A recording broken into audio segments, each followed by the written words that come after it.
महाराजांच्या लीला ह्या अक्कलकोटला अनंत होत्या. महाराजांना प्रत्येकाची काळजी होती. मुंबईला कृष्णदास ठाकूर म्हणून एक स्वामी भक्त राहते. त्यांना सर्व ठाकूर बुवा म्हणत असे. ते कीर्तनकार होते आणि दत्त उपासक होते. त्यांचं सतत दत्तावर त्यांचं कीर्तन चालत असे आणि ते कीर्तन इतकं सुंदर करत असे की दत्त महाराजांची मूर्ती साक्षात आपल्या समोर उभी करून देत असे. त्यामुळे ठाकूरदास बाबांचं नाव प्रत्येक ठिकाणी होत चाललेलं होतं आणि त्यामुळे ठाकूरदास बाबांचे भक्तही वाढत चालले होते. दत्ताभोवती त्यांची एवढी भक्ती होती की सतत त्यांच्या मुखामध्ये दिगंबरा दिगंबरा श्रीपाद वल्लभ दिगंबरा हे नामस्मरण त्यांच्या मुखामध्ये असायचं. त्यांच्या पत्नीचं नाव राधाबाई. दोघे दत्त उपासक होते. मधून मधून कधी नृसिंहवाडीला जात असते, गाणगापूरला जात असते, दत्त महाराजांचं दर्शन करत असते. एक रात्री त्यांचं कीर्तन चाललेलं होतं. कीर्तनामध्ये ते एक प्रसंग सांगत होते आणि त्या प्रसंगामध्ये त्यांच्या डोळ्यांमध्ये अश्रू आले आणि त्यांनी कीर्तन थांबवलं. कीर्तनाचा काही भाग राहिलेला ते शांत बसलेले होते. मनामध्ये काय विचार आला हे त्यांना समजतच नव्हतं. परत काही भक्त गेले, बाबा काय झालं? त्यावेळेस ते सांगू लागले, मला माझ्या दत्त प्रभूंची आठवण झाली, गाणगापूरला गेलं पाहिजे, माझ्या दत्त प्रभूंना भेटलं पाहिजे. मनामध्ये दत्ताची ओढ लागलेली होती आणि गाणगापूरला आले, दत्त महाराजांचं दर्शन घेतलं आणि घरी येता येता ते एका ठिकाणी थांबले आणि अचानक त्यांच्या चेहरा बदलू लागला. त्या ठिकाणी पत्नी बोलू लागली, तुमच्या चेहऱ्यावर कसले तरी डाग दिसत आहे. ठाकूरदास बाबा बोलू लागले, चेहऱ्यावर डाग? आता तर मी दत्त महाराजांचं दर्शन घेतलं, मग डाग कसले? डाग कसले असेल हा त्यांच्या डोक्यामध्ये विचार येऊ लागला आणि घरी आले आणि ज्यावेळेस त्यांनी आरशामध्ये बघितलं त्यावेळेस ते डाग वाढू लागले. मग ते वैद्याकडे गेले आणि वैद्याने सांगितलं, ठाकूरदास बाबा तुम्हाला कुष्ठरोग झालेला आहे, तुमच्या चेहऱ्यावरचे डाग आता वाढत जाणार आहे. आणि ज्यावेळेस ते शब्द बोलले ठाकूरदास बाबा एकदम दचकले. कुष्ठरोग मला? अरे मी दत्त बघतोय, हे कसं होऊ शकतं? हे शक्य नाही. आणि रडू लागले आणि दत्ताची आराधना करू लागले. आणि घरी येऊन पत्नीला सांगितले, डाग हे कसले? मला कुष्ठरोग झालेला आहे. पत्नी विचारात पडली, असं नाही होऊ शकत. पत्नी धीर देऊ लागली. पत्नीने त्यांना धीर दिला, तुम्ही घाबरू नका, आपण प्रत्येक वैद्याकडे जाऊ, डॉक्टरांकडे जाऊ. ते प्रत्येक वैद्याकडे जाऊ लागले, प्रत्येकाला दाखवू लागले, पण कुष्ठरोग हा वाढतच चालला. आता ह्या कुष्ठरोगाच्या विचारामुळे यांच्या कीर्तनावर परिणाम होऊ लागला. दोघ जण बसलेले होते, रात्रीचा क्षण होता आणि त्यावेळी ठाकूरदास बाबा आपल्या पत्नीला बोलू लागले, आपण आता मुंबई सोडायची आणि काशीला स्थायिक व्हायचं आणि काशीला कायमचं राहायचं, इकडे यायचं नाही. मला माझ्या चेहऱ्याची लाज वाटू लागली. दोघांनी तयारी केली आणि त्या ठाकूरदासच्या मनामध्ये विचार आला की जाता जाता गाणगापूरला जाऊन यावं, दत्त महाराजांचं दर्शन करावं. आणि त्यावेळी त्यांच्याकडे कस्तुरी होती. ही कस्तुरी घेऊन जावं आणि दत्त महाराजांच्या चरणावर वाहून द्यावं. म्हणजे आयुष्यामध्ये जी दत्त भक्ती केली ती कस्तुरी त्यांना वाहून शेवटचं दर्शन करून आपण काशीला जावं. दोघ जण आले गाणगापूरला. दत्त महाराजांचं दर्शन होते. दत्त महाराजांचं दर्शन घेता घेता डोळ्यामध्ये अश्रू येऊ लागले आणि दत्त महाराजांच्या चरणांवर त्यांनी मस्तक ठेवलं आणि डोळ्यातून अश्रू येऊ लागले. दत्त महाराज, ही शेवटची भेट, आता तुमची भेट होणं शक्य नाही. मी काशीला जाणार आणि तिथंच रहिवासी होऊन जाणार. आणि पादुकांवर रडू लागले. राधाबाई रडू लागले. दोघं दुःखाने एकमेकाकडे बघत होते आणि दत्त महाराजांचं दर्शन घेतलं आणि रात्रभर ते गाणगापूरला मुक्कामाला थांबले. मुक्कामाला थांबल्यावर तिथं दत्त महाराजांचं प्रवचन चालू होतं आणि ठाकूरदास बाबांच्या मनामध्ये भाव जागृत झाला आणि त्यांनी तिथं कीर्तन केलं. कीर्तन झाल्यावर दत्त महाराजांच्या आवारामध्ये रात्रभर त्यांनी विश्रांती केली आणि दत्त महाराजांची आराधना करत राहिले. रात्री दत्त महाराजांचा त्यांना दृष्टांत झाला. स्वप्नामध्ये दत्त प्रभू सांगू लागले, ठाकूरस कुठं चाललास?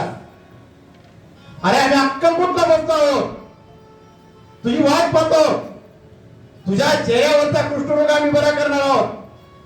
आता तू काशीवासी नको, अक्कलकोट निवासी हो. आम्ही नृसिंहवाडीला असतो, गाणगापूरला असतो, आता आम्ही अक्कलकोटला आहोत. आमचं दर्शन घे, तुझं भलं होईल. आणि त्यावेळेस एक लख प्रकाश डोळ्यापुढे पडला आणि साक्षात ब्रह्मांड नायक डोळ्यापुढे प्रगट झाला. तेजस्वी पुरुष त्यांना दिसू लागला आणि एक लख प्रकाश त्यांच्या डोळ्यात पडला. त्यांनी हात जोडले आणि स्वप्नामध्ये साक्षात ब्रह्मांड नायकाला बघताय. स्वामी महाराजांनी कटेवर हात ठेवलेला होता, एक हात उंच केलेला होता आणि ठाकूर बाबांनी दोन्ही हात जोडलेले होते. महाराजांचं दर्शन घेत आहे आणि महाराज सांगताय, लवकर ये, आम्ही तुझी वाट पाहतोय, उद्या चालला अक्कलकोटला. महाराजांनी दर्शन दिलं, आशीर्वाद दिला. सकाळ झाली, जाग आली आणि आजूबाजूला पाहू लागले. जो स्वप्नामध्ये दृष्टांत झाला, एक तेजस्वी पुरुष मला दिसलेला आहे, मला दर्शन दिलेलं आहे. ते आजूबाजूला शोध घेऊ लागले आणि तिथं विचारलं, अक्कलकोट कुठं आले? त्यावेळेस गाणगापूरच्या काही लोकांनी सांगितलं, इथं जवळच काही कोसावर अक्कलकोट हे गाव आहे, तिथं साक्षात स्वामी समर्थ महाराज प्रकट केले आहे. त्यांना स्वामींना भेटायची ओढ लागली आणि ज्यावेळेस त्यांना स्वामींची ओढ लागली, ते अक्कलकोटच्या दिशेने जाऊ लागले. रस्त्यामध्ये मुक्काम केला, कीर्तन केले, स्वामींचं नामस्मरण घेऊ लागले आणि काही दिवसामध्ये अक्कलकोटला येऊन पोहोचले. मला ब्रह्मांड नायक वटवृक्षाच्या छायेमध्ये बसलेला आहे. स्मित असं सुंदर असं माझ्या ब्रह्मांड नायकाचं चाललेलं आहे. आणि ठाकूरदास बाबा आपल्या पत्नीला घेऊन निरागस चेहऱ्याने स्वामींसमोर येत आहे. डोळ्यातून अश्रू वाहत आहे आणि एवढ्या गर्दीमधून वाट काढत काढत माझ्या ब्रह्मांड नायकाला बघताय. आणि ज्यावेळेस ते ब्रह्मांड नायकाला बघताय, जे स्वप्नामध्ये मला दृष्टांत ज्यांनी दिला, ते दत्त प्रभू माझ्या समोर बसलेले आणि त्यांच्या डोळ्यातून अश्रू वाहू लागले. दत्त प्रभू मला भेटले आणि मुखामधून त्यांच्या नामस्मरण होऊ लागलं, दिगंबरा दिगंबरा श्रीपाद वल्लभ दिगंबरा, दिगंबरा दिगंबरा श्रीपाद वल्लभ दिगंबरा, दिगंबरा दिगंबरा श्रीपाद वल्लभ दिगंबरा, दिगंबरा दिगंबरा श्रीपाद वल्लभ दिगंबरा, श्रीपाद वल्लभ दिगंबरा, श्रीपाद वल्लभ दिगंबरा, दिगंबरा दिगंबरा श्रीपाद वल्लभ दिगंबरा, दिगंबरा दिगंबरा श्रीपाद वल्लभ दिगंबरा, दिगंबरा दिगंबरा म्हणत म्हणत ते स्वामींसमोर येऊ लागले. स्वप्नाचा दृष्टांत आठवू लागला आणि स्वामींपुढे हात जोडू लागले आणि स्वामींचे चरण घट्ट पकडले. माझा ब्रह्मांड नायक माझे दत्त प्रभू मला भेटले, माझे दत्त प्रभू भेटले. आता हा कुष्ठरोग आयुष्यभर राहिला तरी चालेल प्रभू, या कुष्ठरोगामुळे मला तुम्ही भेटला स्वामी, तुमचं दर्शन झालं स्वामी, मी धन्य झालो स्वामी, मी धन्य झालो.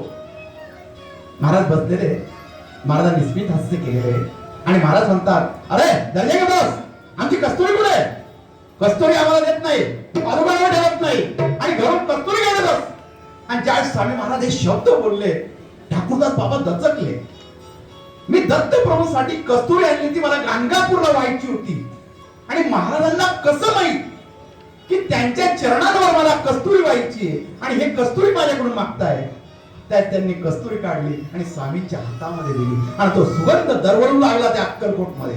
सर्वांना सुगंध येऊ लागला आणि महाराजांना कस्तुरी मिळाली होती आणि ठाकूरदास बाबा साक्षात स्वामींकडे बघत होते. हे दृश्य सर्व स्वामी भक्त बघत होते, आपल्या डोळ्यांमध्ये साठवत होते की ब्रह्मांड नायक एक भक्तावर कसा प्रसन्न झाला तर त्याच्यावर कशी कृपा करत असतो. ठाकूरदास बाबा जेव्हा स्वामींकडे पाहत होते, राधाबाई बोलू लागल्या, स्वामी माझ्या पतींचं चेहऱ्यावर कुष्ठ रोग झालेला आहे, तो दूर करावा. आणि त्या स्वामी समोर एक धुनी पेटलेली होती आगळीची. स्वामींनी ते जळतं लाकूड घेतलं आणि जोरात एका दिशेने फेकलं आणि ठाकूरदास बाबांना सांगितलं, जा ते लाकूड घेऊन आण. आणि त्या ठाकूरदास बाबांनी ते लाकूड उचललं आणि स्वामींजवळ घेऊन लागले. स्वामी बोलू लागले, हे लाकूड आणि त्यामध्ये भस्म टाक आणि उघडून चेहऱ्यावर लाव. 8 दिवसात तुझ्या चेहऱ्यावरचा कुष्ठरोग बरा होईल. स्वामींनी आशीर्वाद दिला आणि 8 दिवस स्वामींनी दिलेलं जळतं लाकूड आणि भस्म त्याचं मिश्रण करून त्याचा लेप करून आपल्या चेहऱ्याला जाऊन लावू लागले आणि तेजस्वी असे ठाकूरदास बाबा 8 दिवसामध्ये दिसू लागले. आणि ज्यावेळी त्यांच्या चेहऱ्यावरचा कुष्ठरोग पूर्ण बरा झाला 8 दिवसामध्ये आणि ते स्वामी समोर आले. स्वामींना आनंद झाला आणि बोलू लागले, स्वामी, अरे कृष्ण, आम्ही तुला याच्यासाठीच बोलवलं, तुझ्या चेहऱ्यावरची चमक आम्हाला आणायची होती म्हणून आम्ही तुला कुष्ठरोग दिला आणि तू काळजी करतो, रडतो, काशीवाला काशीवासी होतो. अरे काशीवासी कशाला बोल, तुला मठ स्थापन करायचं आहे, आम्ही तुला पादुका देणार, त्या पादुका घेऊन जा आणि मुंबईला आमचा मठ स्थापन कर. ठाकूरदास बाबांनी स्वामींचा आशीर्वाद घेतला. स्वामींचं दर्शन घेऊन धन्य झाले ते. आयुष्यामध्ये काहीतरी मला मिळालेलं आहे, माझ्या आयुष्याचं कल्याण झालेलं आहे. आणि स्वामींच्या चरणांवर रडू त्यांना कोसळलं आणि स्वामींच्या चरणांवर एक आसरू त्यांचा पडत होता. माझ्या ब्रह्मांड नाही त्याच्या चरणांचा अभिषेक होत होता.